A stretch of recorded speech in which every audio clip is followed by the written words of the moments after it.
All right, let's talk about something huge that's happening on the world stage right now.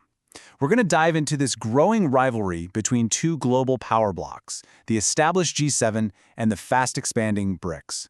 Really, this is a story about who's going to be calling the shots in the 21st century. So, to really get what's at stake here, just think about this for a second. What if the group that's been steering the global economy for decades is suddenly facing a challenger it just can't ignore anymore?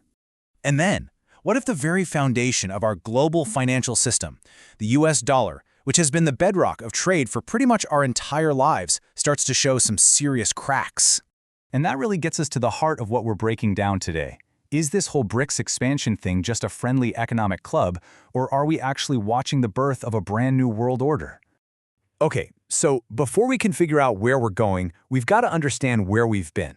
For decades, since the end of World War II, the world has pretty much played by the rules set by Western-led institutions. And right at the center of that whole structure, you have this club, the G7.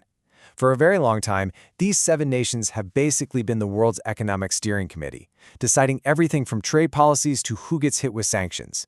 But now, get this. For all that power, for all that influence, the G7 nations, they only represent about 10% of the entire world's population. Just 10%. Tuck that number away, because it's going to be important. So that tiny slice of the population has, for decades, controlled this enormous chunk of the world's wealth, of its GDP. And that economic weight, well, it gives them incredible leverage over global finance, trade rules, you name it. But that long-standing order is definitely being challenged. There's a new bloc on the scene, and it's not just showing up, it's growing, and it seems to have a real strategy.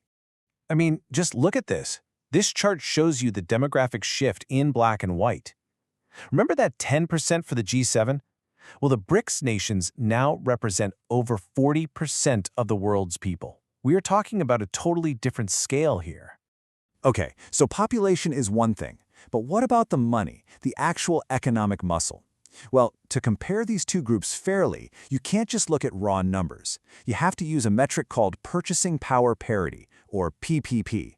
It kind of levels the playing field by adjusting for currency differences. And when you look at it that way, the BRICS bloc is now right there with the G7, and some people even say it's surpassed it in economic output. And this expansion, it's not happening by accident. It is super strategic. You've got the original 5 members, and now they've invited huge energy players like Saudi Arabia, Iran, and the UAE to join. See, this isn't just about getting bigger. It's about gaining real control over the world's most critical resources and the routes they travel on. And all of this strategic maneuvering brings us to the most sensitive, the most potentially disruptive part of this entire story, the direct challenge to the king of the hill, the US dollar. At the very core of this is something called the petrodollar system. For decades, oil, the lifeblood of the global economy, has been bought and sold almost entirely in US dollars. That one fact forces countries all over the world to keep huge reserves of dollars, which, of course, makes it the world's default currency. And as you can imagine, this gives the United States a uniquely powerful weapon. When you control the currency everyone needs, you can impose financial sanctions that can literally freeze a country out of the global economy, crippling them overnight.